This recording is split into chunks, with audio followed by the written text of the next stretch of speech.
Mr. Santosh Desai, author, columnist, and media critic, is a keen observer of social trends and consumer behavior. Mr. Ashwin Sanghi is the best-selling author of Chanakya's Chant and the Rosable Line. He believes in Mark Twain's adage, "It's never about the size of the dog in the fight, it's about the fight in the dog." Mr. R. Sriram is an entrepreneur whose passion for books has seen him opening bookstores across the country. These include Landmark at Chennai, Walden in Hyderabad, and the Crossword Chain. His views on this subject should be interesting. The title of one of Sir Mark Tully's best-selling books is No Full Stops in India. However, Sir Mark has been able to distill the essence of India so brilliantly. Mr. David Davidar, one of India's best-known and most successful publishers, who better than him to throw light on this subject? Our anchor for this session is Mr. R. Sriram. Ladies and gentlemen, please welcome on stage Mr. David Davidar and Sir Mark Tully, who will be inaugurating the book.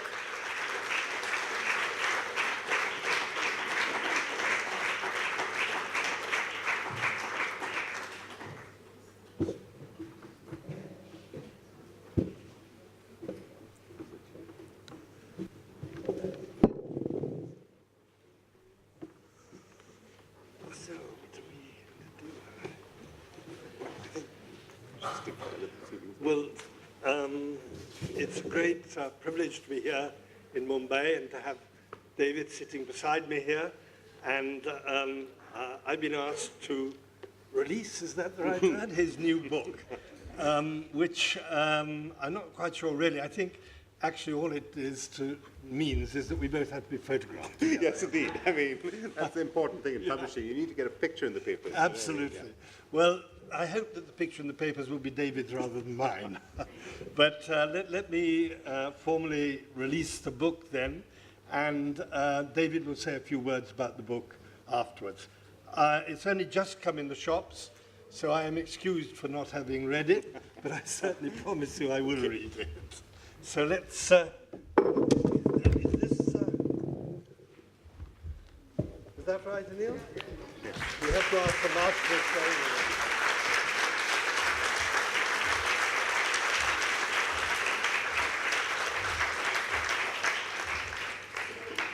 Thank you, Mark. Thank you, David. Thank you. Oh, that's okay. Oh. Hope you can see it. Now, over to you, David. Well, this is a great privilege and pleasure because I didn't know Mark was actually going to release the book until a few minutes ago. I knew that I was on a panel with him.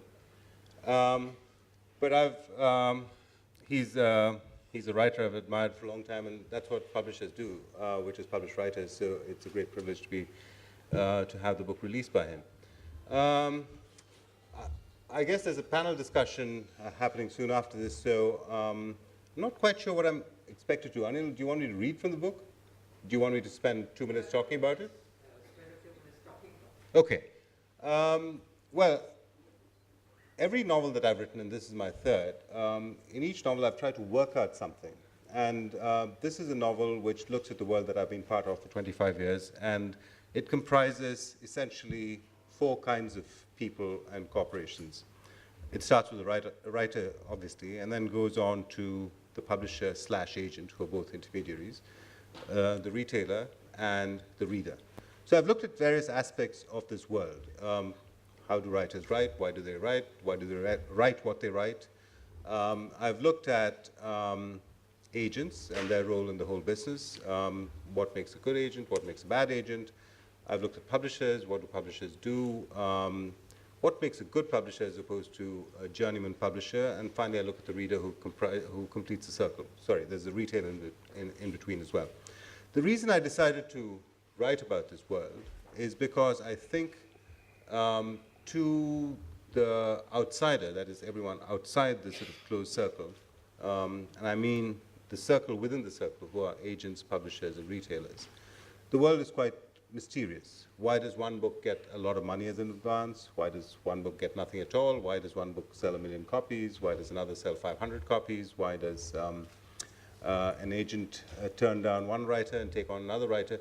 These were things that I felt I've had to puzzle out throughout my career. And I thought it might be interesting to write about it and tell it in the form of a story, because the world that all of us knew in terms of books and writing and reading is undergoing the kind of transformation that happens once in an epoch. I mean, it's going to be radically different in 5 to 10 years.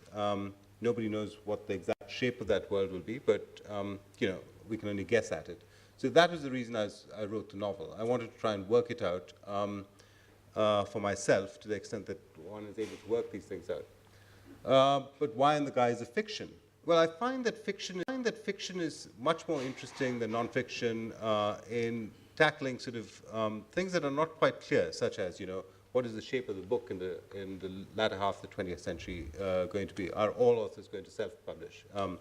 Are there going to be more writers than readers? Stuff like this, I find it's easier to approach these things where there's no clear answer through the medium of fiction.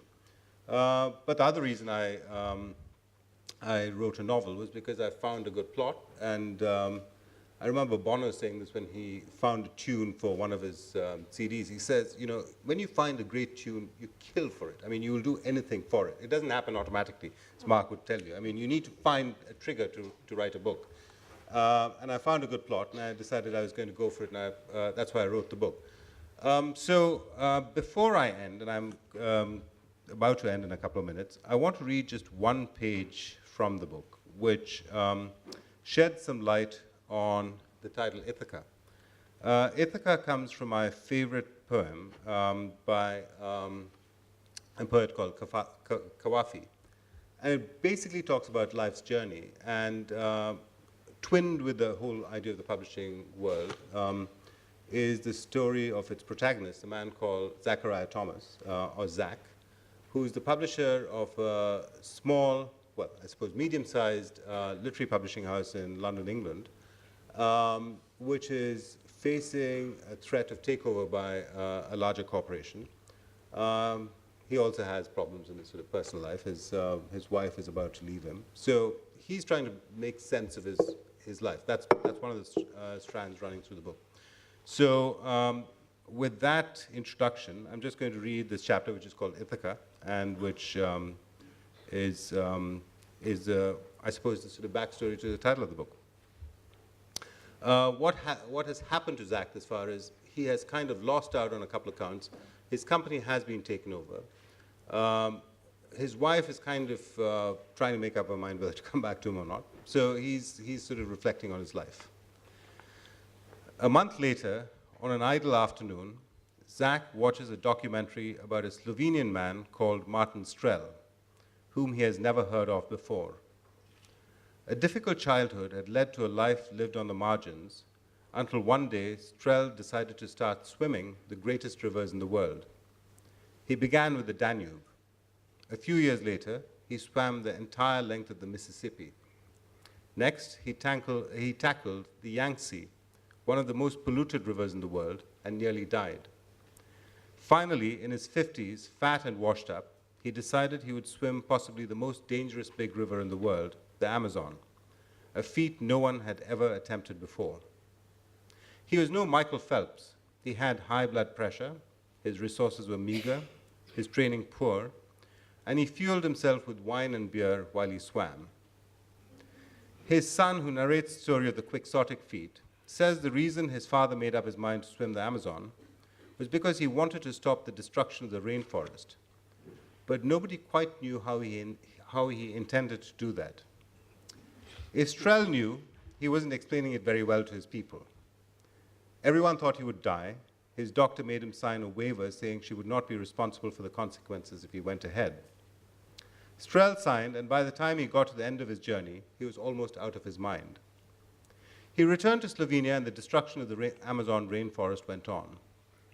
We're not told if this disheartened him. The only thing we're told is that he is done. His days as the big river man are over. There is no real point to the story, except that you probably shouldn't swim the Amazon on cheap Slovenian wine.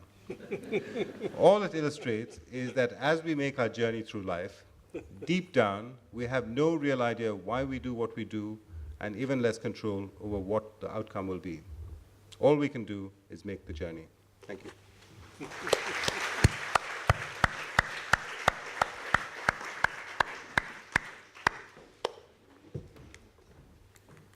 Ladies and gentlemen, please welcome on stage Mr. Santosh Desai, Mr. Ashwin Sanghi, and Mr. R. Sriram.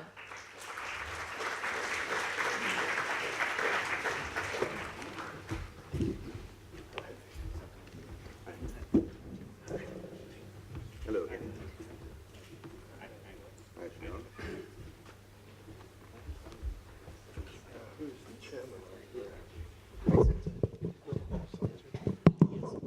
No, that's all right. I'm happy to be facing you this way.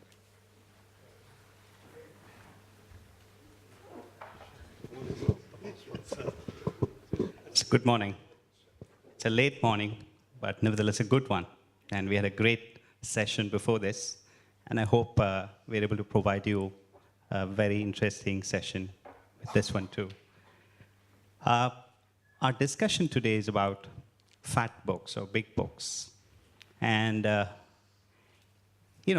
are many kinds of problems that you can have as an author.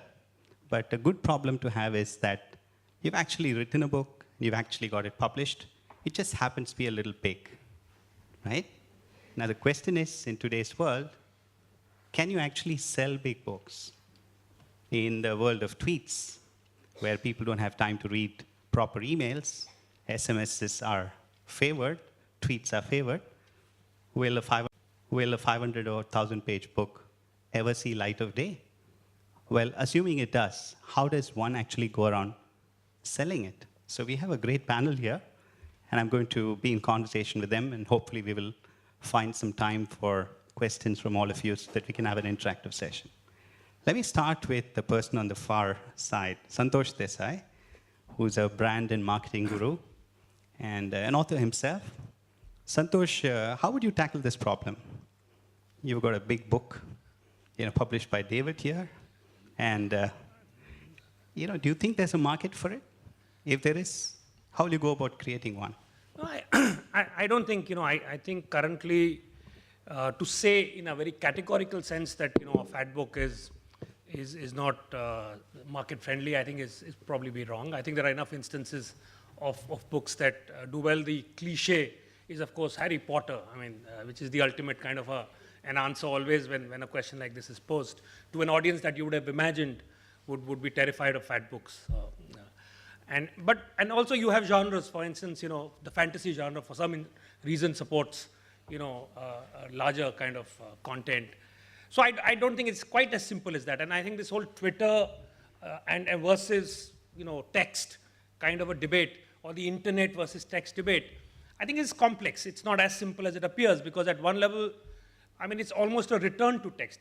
In some ways, from a time when it was feared that the image was really, and the profusion in the image was the way to go after television. And in some ways, the internet has been the second coming of text, if you like, because it is a textual medium, and we are reading in different ways, but we are reading much more. It's also a curator's medium. And so to that extent, we find so much. If you look at even the much maligned sort of Twitter, you will find the number of links that get attached to it. So many. So I think it's a little more nuanced than saying 140 characters, versus fat book. It is true that the span of attention is changing. It is true that the manner of writing, I think, perhaps needs to respond to that. But I think if we go back, I think from the time that, say, writing first came in, and I think the first reaction that Socrates, for instance, had was that he was against the idea of writing in some form. He felt that it sort of destroyed memory, and it was not a very good thing. I think you will always have reactions. I'm not suggesting that there are no challenges. There are challenges, but I'm merely saying that I think the subject is much more interesting, and I'm sure that there'll be many more interesting dimensions that will get added and I think we can have a richer conversation on that basis. Thank you, Santosh. David, I'm going to ask you to take off on this. from a publishing perspective, bigger book means more pages and therefore higher costs, if we are talking about the printed book now. So higher costs means higher investments either from the publisher, the distributor, the retailer. And then, of course, a higher cost means you are actually limiting an audience in a way, because then the bigger the book, you're going to have a smaller number of people who can afford to buy more expensive books. And of course, the bigger books always have other problems of portability. How do you carry a 1,000-page book around? And you can't sit and read it at one sitting. You'd like to carry it around. And actually, readability, a big hardcover, 1,000 pages, is not easy to read. So there are many other physical problems with big books. So as a publisher who's published Vikram Seth's Suitable Boy, the biggest of all books probably, and many others, how do you go about tackling this issue of big books? Well, I'm going to personalize my answer, because I think that's the best way to talk about books, because at the end of the day, a publisher makes a very subjective personal decision beyond the business elements. The two books that I'm reading at the moment are both close to about 900 pages each. One is the Steve Jobs biography by Walter Isaacson. The other is the Haruki Murakami novel 1984, IQ 84.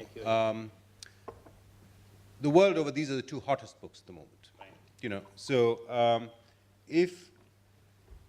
for me, it's a kind of one-word answer to why would you publish a big book over a sort of shorter book, and that is excellence. If a book is excellent, if a book is a completely brilliant book, its size doesn't matter. I think you start getting into problems about portability and readability and unit cost, and how do you price it, and how do you ship it, et cetera, when it's a book that you're not very sure about. And at that point, maybe size would matter. If I was looking at a book that I wasn't very sure about, and if it was a 120-page book, I'd say, yeah, maybe, I'll take a risk with this book. But if it was a 900-page book, I might sort of, demur. But I think at the end of the day, the only thing that matters is if a book is a good book or not. If a book is a good book, size definitely doesn't matter. Yeah. I would agree with you on that, actually. Yeah, Ashwin, the next question is to you. You've written a couple of very successful books, and in fact, the last book that you wrote is close to 500 pages, 440 odd pages, 430 pages. And when I look at some of the parallels, Stieg Larsson's Millennium Trilogy, each of them, 600-800 pages, right? People seem to have no difficulty in reading big books. What's your experience been? Well, honestly, I must tell you, I would completely endorse the statement that size doesn't seem to matter. There's the old raunchy statement that size doesn't matter, it's how you use it. So I think that applies to our brand of fiction nowadays. Taking just an example from what has happened in the movies. If you look at the 1960s, someone actually did a study to figure out what is the average number of seconds for a film shot for a movie in the 1960s. And that was about 8.5 seconds. Today, the same average is about 1.7 seconds. So what it tells you really is that there is a limited bandwidth, and people, your audience nowadays tends to get a little frustrated in case there is a leisurely pace. So for someone like me, who is a commercial fiction writer, the biggest challenge is, of course, how do you bring page-turning capability, even when the book is big. I think the challenge lies there in terms of the elements that you bring in and how it is presented. I think that is one major challenge. I think, secondly, from the technological perspective, Kindle has changed a lot of things. The iPad and Kindle has changed a lot of things. There's a psychological barrier in the mind of a customer when they walk into a bookshop and they see a fat book. And there is a touch-feel element. There's the weight of the book involved. That, will I actually be able to get through this? That's not the process when you're downloading a Kindle book. You don't get to touch it, you don't get to feel it, and you certainly don't know what size it is. How many of us actually check up how many pages is the book? We look at the cover shot on the online store, and we look at the price. So I think to a certain extent, technology actually is going to work in favor also of big books. I think the third element, honestly, is that we are now increasingly living in a world of serialization. So we have TV episodes which must conform to the number of minutes, and there will be ad breaks. But actually, it's not a very new concept even in the world of books. I was rather surprised to note that the Pickwick Papers by Charles Dickens was not published originally as a single book, but as 20 booklets, which came out over a period of a month each. So the point is that today, with the sort of technology that we have available, it's very possible for us to get smaller installments of the so-called big book and digest it in easy-to-read bits. Finally, just a thought is that today, for example, I don't know how many of the audience would have heard of a book called Love Sky. It's by a Japanese novelist called Mika. And this particular book has been downloaded 12 million times. The reason that it's been downloaded so many times is because it was never introduced as a paperback. It came out as a cell phone novel. And a single installment would be delivered to you on your cell phone every day. It reached the top 5 bestseller list in Japan. And today you have a TV series and even a movie on the book. So I think we are living in interesting times, but to say that will that make the big book obsolete, or will it make it, in fact, even more relevant? I don't think I'm in a position to answer that today. So, Tully, I think very quickly the 4 of us have come to the conclusion that size doesn't matter, that people seem to want to read big books. And technology, in fact, supports the phenomenon of the big book. What is your comment on this? Well, perhaps I could slightly broaden the discussion out a bit. I think that the discussion about big books, underlying it is this whole question of reading books at all, actually. And the impression being that people think that because of Twitter, because of Facebook, because of the shortness of shots on films, because of sound bites and all the rest of it, people are not prepared to read books at all, or fewer and fewer will be. And I think this underlines the whole question of fat book.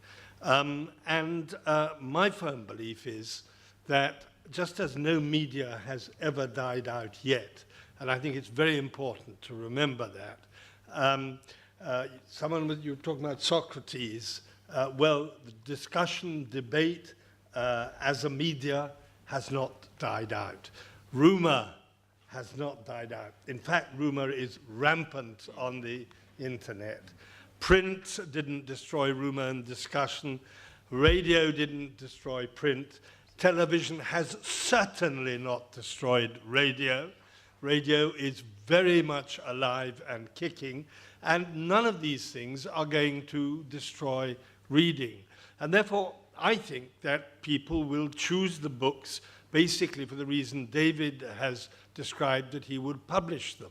If a reader reads a review or hears from someone else or even sees a cover that he likes or something, he's not going to, or she is not going to be worried about the size. They're simply going to say, that is a book which I want to read. And I firmly believe that whether they read them on Kindle or in books, and again, I think the book as a thing, as an object, will survive, despite Kindle or any other way of reading on the internet. I think people will choose to read the book, as I said, because they have heard good things about it, or because they like the author, and so they go and buy another book from him. Thank you. Santosh, maybe then we need to move to a slightly tangential subject, which is we're all agreed that big books matter, big books are needed, and it's very much possible to have large numbers of people buy them and read them. How does one actually go about marketing books? Yeah? And especially in this day and age when there are so many more objects clamoring for our time and attention and our wallets, how do we get more people to pick up a book rather than something else? I'm damned if I know. I really don't have it. I mean, I certainly am not an expert in I'm not sure if I marketed my book very well, so I don't know if I'm the one to speak on that. I think really what you're seeing, I think what is important to recognize are the underlying forces, and to see if there is a way of fueling those forces. I think currently there is this a great air of curiosity. I mean, there is the fact that has been a democratization, if you like, of curiosity, and the fact, because access. The one good thing about the internet and all the technological changes is the fact that access to ideas, in whatever form, has increased dramatically, and therefore there is a cascading interest in ideas.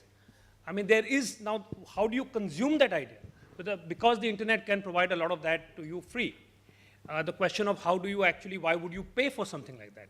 I think is a relevant question. But the underlying need and the hunger for wanting to connect the dots, for jumping, in fact, what you're doing now is jumping from one kind of subject to another. In a day, if you were to look at as again, say 15 years ago, the varied kind of intellectual input that you will see on your BlackBerry, on your Twitter, or on your Facebook, which you have access to, which is coming to you, at your doorstep virtually, is enormous. So I think the sort of the conditions that exist for any mode of, any form of a product which is a form of representation, which condenses ideas, which in a sense brings together ideas, I think is vast. Now the question is, how do you convert that into something that is marketable? And I think it is increasingly about I think if you look at someone like Ashwin, I think is a great example of how to sort of do that. I think you're seeing a lot of examples of people going out, instead of the book being a passive. There is the idea of high literature and the notion that the book must stay sort of and on its own attract. And that it's the responsibility of the reader to figure out, what book that the reader wants, and the book must stay on a pedestal. I think that is sort of giving way, and you are finding so many interactions. The idea of using the internet, the idea of using, and it's not the internet as much as the fact that the connections that people are making to each other. It is about how do you insert the book into those connections, and how do you make, therefore, the book desirable. It really, the ground level conditions exist. It's a question of making that happen. It's the question of, first, the willingness to do it. Second, I think publishing as an industry has been, I think has tended to be, and I speak from very limited experience, so you can sort of ignore that, but as an industry tends to have, I think, a very supply-sided view of the world. I mean, their interaction has been really the aspect of selecting, editing, and then distributing, which is seen to be sort of essentially dumping it and it kind of finding its own way.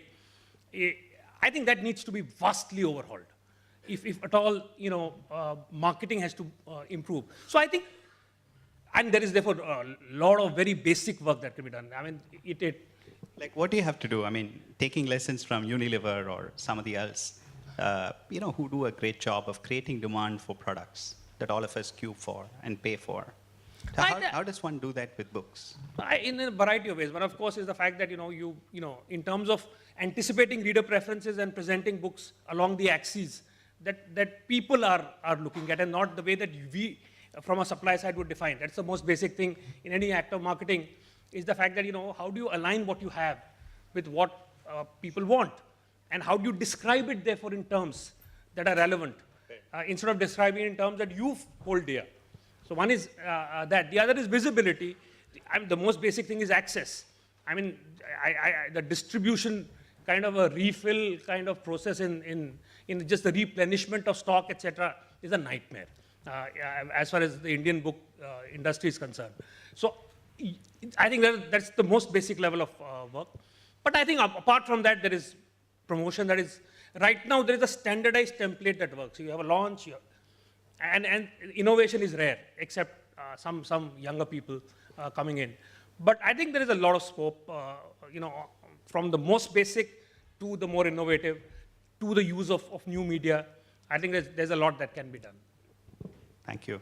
Yeah, I guess we need to have a separate session to talk about this subject as to how to market a book. We had one yesterday. Yeah. But, I have a related sort of, I want to jump to another area, which is based on a news item, of yesterday, that Amazon has now started a library for their Prime customers, right?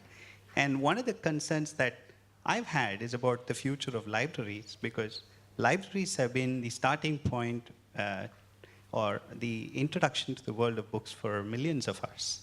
That's how I started reading. Before I bought books, I used to go to libraries and get the books. And we live in a world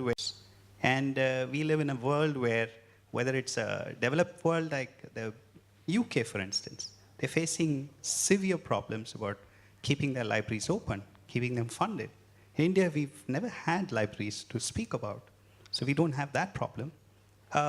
David, as a publisher, what's your view about libraries and initiatives like Amazon's, the e-book library? See, from the point of view of publishers, independent booksellers, libraries, and so on, Amazon is a really weird phenomenon, because you need Amazon, because that is the future where publishers and readers are concerned, but it is the same it's the same entity which could also kill you, because Amazon is becoming a publisher. It started out as a retailer, as a pure book retailer, but now Amazon wants to own everything. Now, I love Amazon for that reason, because I will sell my books through Amazon, okay? As a reader, I download things all the time from using my Kindle app. But Amazon will destroy everything. I mean, that's what Jeff Bezos wants. He wants to own the entire world of writers, readers, and everyone in between. That's his ambition, So what is it going to do to libraries? I think the same thing that it's going to do to independent bookstores. They're going to die unless they do something about the way they position themselves in the 21st century.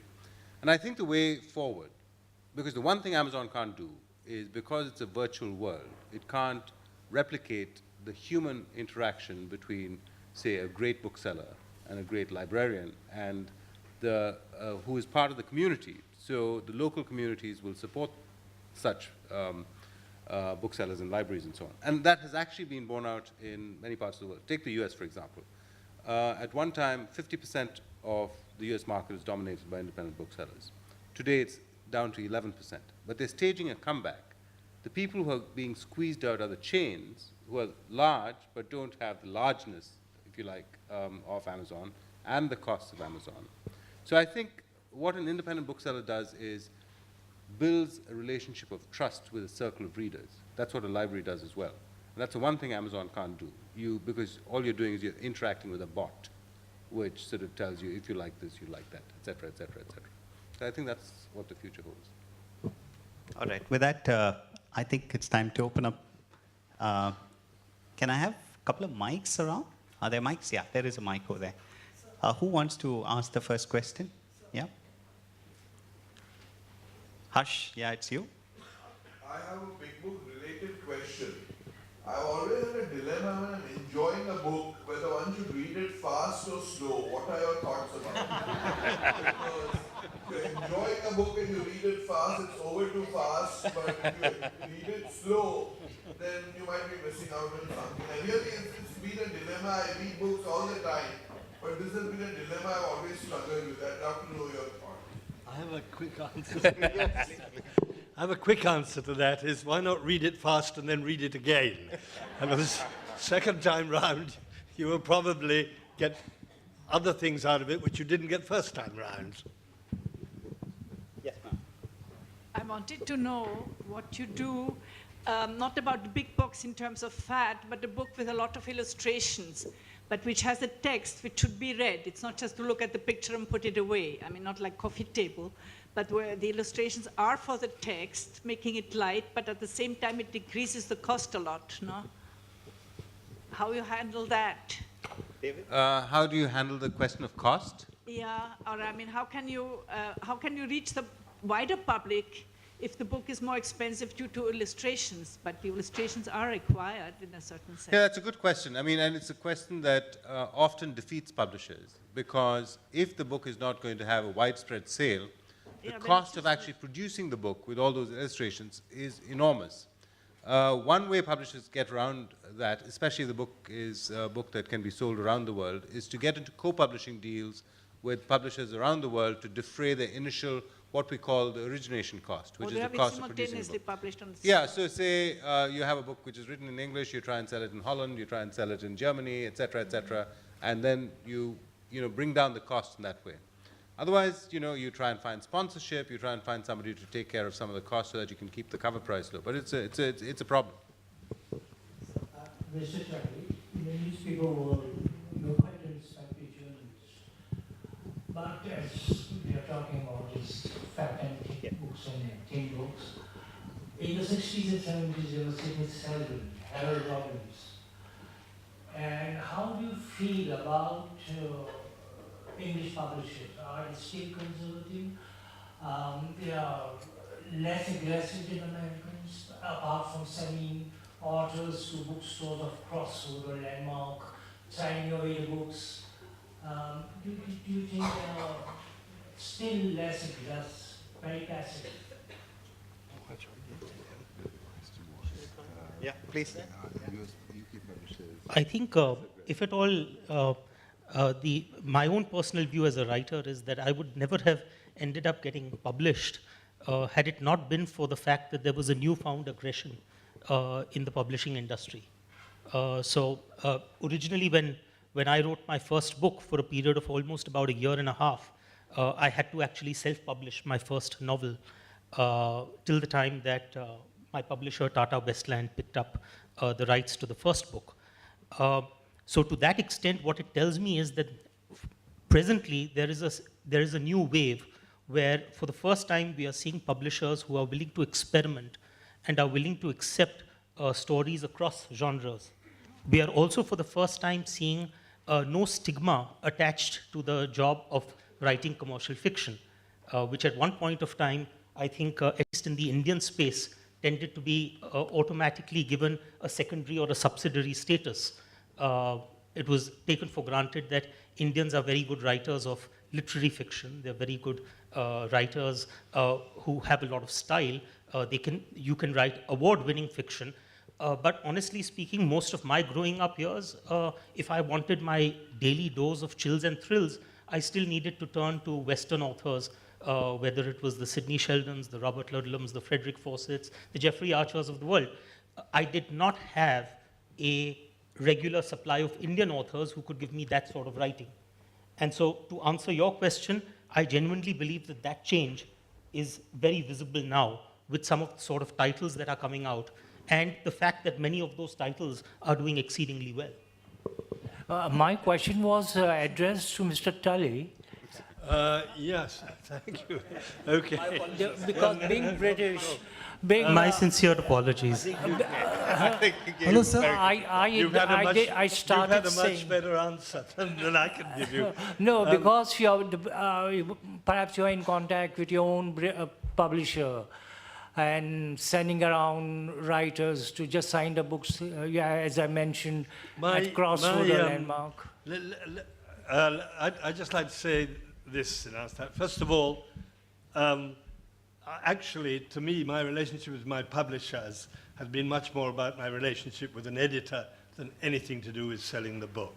And I've always had perhaps this peculiar attitude that once I've written the book, I don't want to read the reviews. I don't want to ask anyone how much has sold. I just think, Kaam ho gaya, that's the end of it, and let it go. My first book could have been killed, no full stops, in India by the reviews. One reviewer ended his review by saying, "This is a shameful book." Jilly, my partner, who's going to be here soon, said we should put that on the back of the book in order to help sell it. But in as far as selling has come my way, it has only really come my way by being asked to take part in events like this. And I have found, in Britain in particular, a huge expansion in literary festivals. And just as here, we have a very large number of people. Last in, September, October, I must have been to about 5 different book festivals to try and sell my book. And in all of them, the sessions were very, very well attended. Lots of people bought the book afterwards. So this is a new aspect in Britain to selling, and it's also a new aspect in India. And I'm very happy about the Mumbai Festival. Last year I went to a wonderful, quite small festival of Northeastern writers in Guwahati. There's been a festival in Bhutan now. And I think there are going to be many more festivals which are a thoroughly enjoyable way of dealing with a rather grimy task of selling a book. Hello, sir. Yes. Good afternoon to you all, sirs. It's like asking a fat man or a thin man, a bald man or a not so bald man, will they get a girl or a lady to marry? So my question is the book readable? Will it benefit the people? So we should require study centers, book centers for learning. We should go to colleges, schools for discussions, debates on the books, provide Xerox copies, go to Charles, Baiti Charles, and have books in vernacular languages so that it could be saleable. Thank you very much. Was there a question there? So, the question is... All right, thank you. How do you take the advice? Anybody? Yeah, there's a gentleman in front. There's a lady there. Oh, yeah, sorry. The lady. The gentleman in the blue, you have the mic, yeah. My question is directed at David. David, do you think that the great Indian novel has been written as yet? And if so, what are the components you'd look for in one of those? Shashi wrote a book called The Great Indian Novel, so he hogged that, title. But no, I don't think the Great Indian Novel has been written yet, because I don't think the Great Anywhere novel, I don't think you can sort of say the Great Anywhere novel has definitively been written. Great novels set in certain, locations, set in certain mind spaces, will continue to be written. I think books of great ambition. Take Murakami, for example, 1984. He started out having never.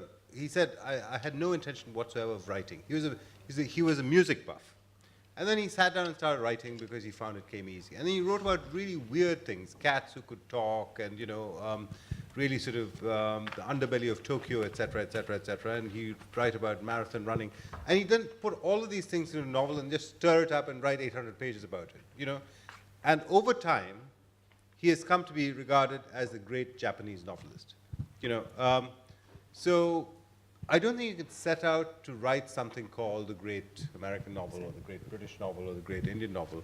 You can write great novels, period. And I think we're lucky in that there have been, 3 or 4 quite brilliant novels written in the last 10 or 15 years. Could I ask up here? Yep. We've heard a lot about fat books versus thin books. I'm up here. Hi.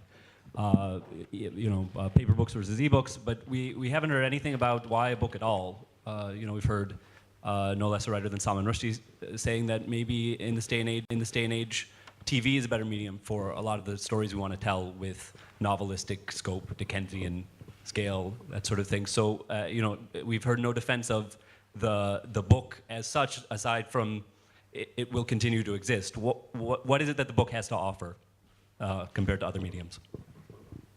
Should I take this? Yeah, it's something that I've thought about quite a lot. See, Salman, again, likes to make comments to stir up stuff. I've known him for a long time, and like Naipaul, he does this all the time. I think the question really is, at the end of the day, a book is an artifact, all right?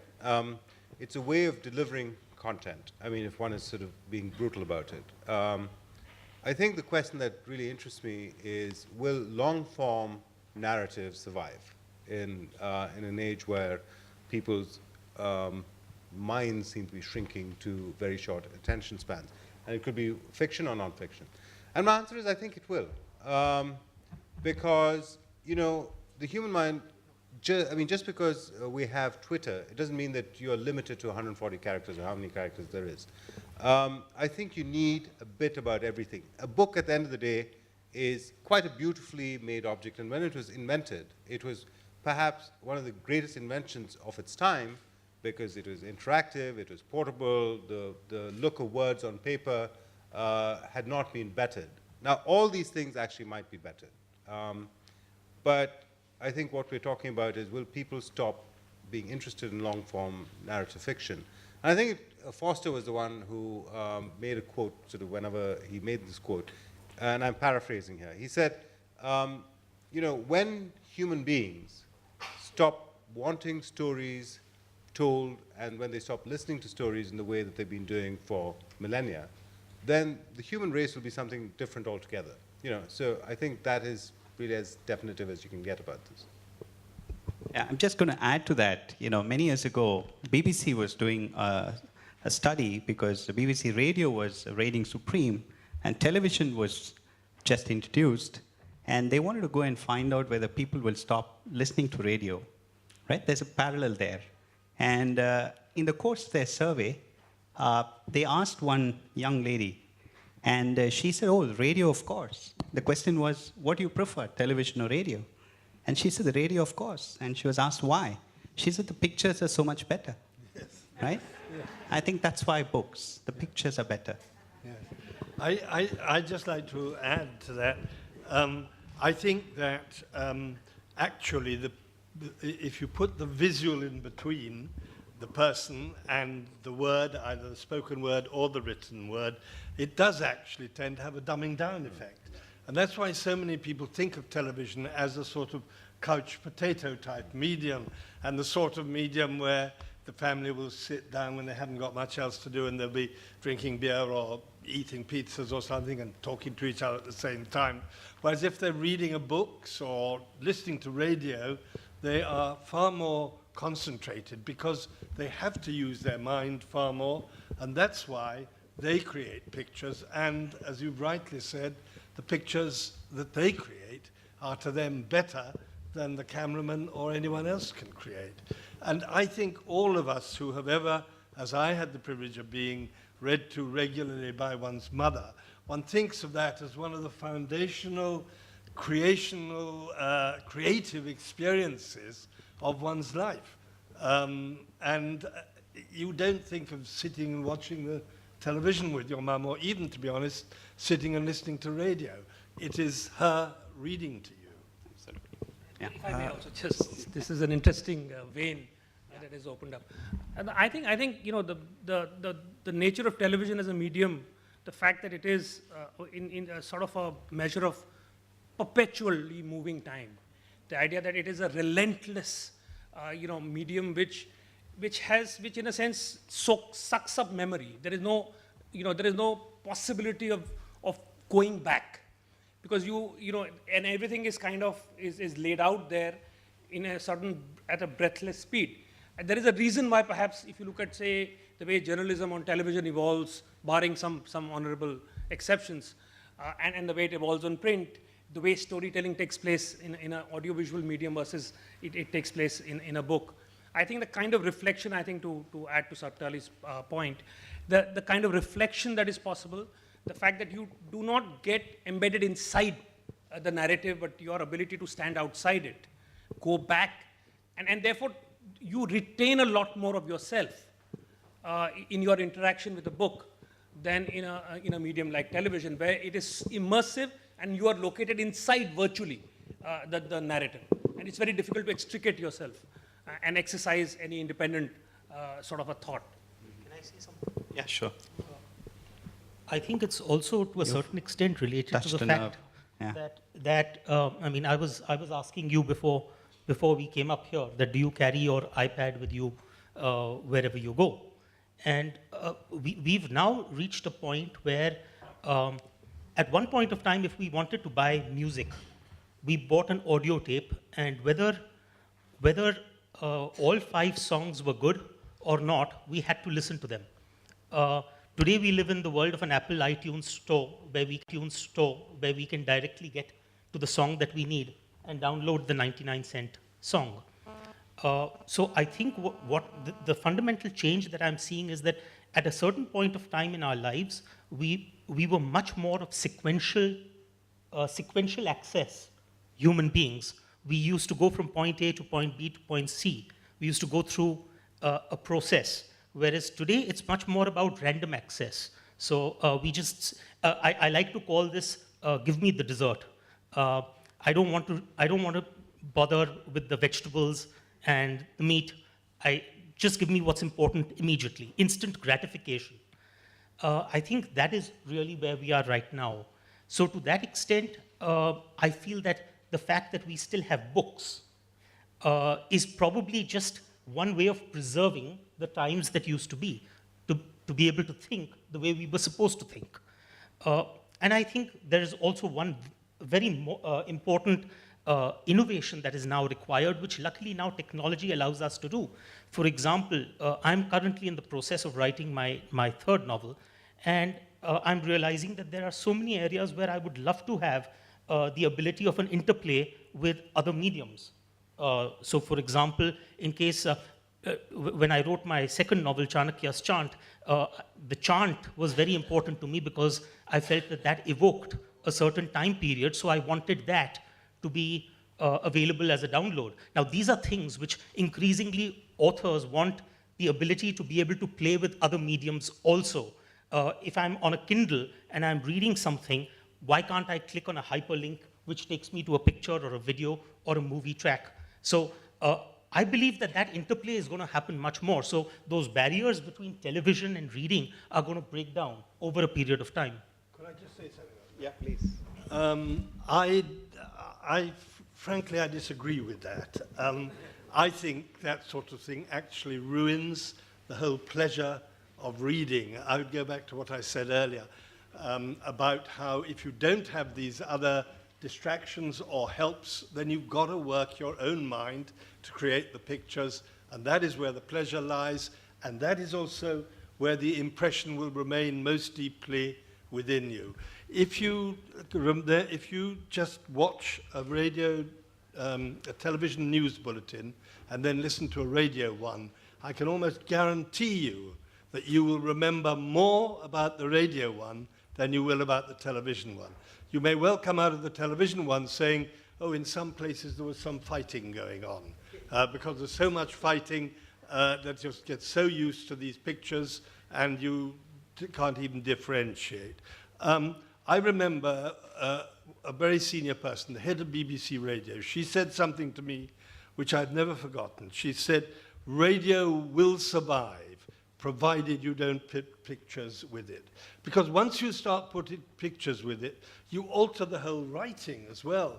And you start to write as though you were writing for television. And this is slightly off the subject, I know, but one of the worst heresies which we have in journalism now, electronic journalism, is the idea that television and radio writing, television and radio are all what one Director General of the BBC mistakenly once said, just different delivery systems. So I would appeal for the purity of reading, the purity of radio, and the impurity of television. Thank you. I think that's a good note to end on. Yeah, any of the organizers here? Are we okay to take a few more minutes, or? They've deserted. All right. So I think we're on our own. we are on. All right. The lady here with the mic. Yeah. One more question. This is with reference to what David was talking about, the community bookstore. Now, for those who are fortunate enough to live in cities, I'm from Delhi. We had the bookshop in Khan Market, which David is very familiar with. We had Midland in House Khas. We have Strand in Fort right here in Bombay. Now, these bookstores enable this process, which you referred to, of going in and establishing a relationship with the bookseller. In my view, although stores such as Landmark and Crossword, the chains, they do a great service. Don't get me wrong, you've made books very accessible. But I feel that connect between the bookseller and the reader and the developing of that relationship where you go in and he knows what you're looking for and you go in to buy 2 books, you come out with 5. That's changed. It's become a bigger, the people who work in these stores, it's a bit of a mech job and there's very quick turnovers. So you don't get that feedback. It's become a very impersonal experience going into a bookstore now, especially the chain bookstores. Would you like to comment on that? Is it addressed to somebody or to me?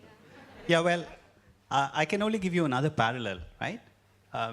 For many centuries, maybe thousands of years, our principal mode of transportation was on animals, right? Horses. And, I've heard, I don't ride myself, that there's a really special relationship between the man and, the horse. And it's so much more wonderful to be able to travel at a certain pace and do certain things. Then, of course, the automobile came, and horses went away as a principal mode of transportation. Yes, there are wonderful things to do with the horse and the way you're able to experience life. But then changes happen. Technological innovations, whether for good or bad, happen, right? So models change, business models change. So I think, to ask for one thing in another model is not going to work. For instance, the e-book will not have the touch and feel of a physical book, right? Curling up with this in the bed at night is not quite the same as a physical book, right? So asking for that, maybe some innovation will happen which will enable us to do that. But yes, you lose some, you gain some, right? So from a business standpoint, the community bookstore as a business model, the problem with that is the sons or the daughters of the booksellers themselves don't want to continue the business. So you need people like you. Maybe you should start that bookstore, right? So people in the audience, all of us, we must say, I will do it. Because the children of these booksellers don't want to be in that profession anymore. So unless there is a passion, personal passion. So when we started Crossword, our first store, we were doing that. But when we have 80 stores, how do you have 80 people in 80 stores who will have that kind of relationship? It's not possible, right? So, the answer is, it is possible to do it, then one of us must step out and do it. Sriram, just a question, since this was very interesting. Maybe you are, in fact, the right person to answer it. You just gave her a bit of advice that why don't you start an independent bookstore? But is the independent bookstore actually going to survive? Would she be barking up the wrong alley, as it were? That's another discussion altogether. The advent of the physical book, my personal view is that you're looking at 5 to 10 years, the printed book. Because it's not because we don't want the physical book, but it's like the horse. It'll become too expensive to maintain, too difficult to manage that whole process. That technology enables us to produce books at low cost without having inventory and all of that. Maybe somebody will invent a model that enable printed books to be able to be sold. Maybe you can print it in your home. Now you have digital printers that can print anything. It can print a coffee mug, right? It can print the mic that I'm holding. So manufacturing is going to fundamentally change, right? Maybe that printer will print a book at home and you will want to read it in your hand. So maybe that will happen. So there are n number of possibilities.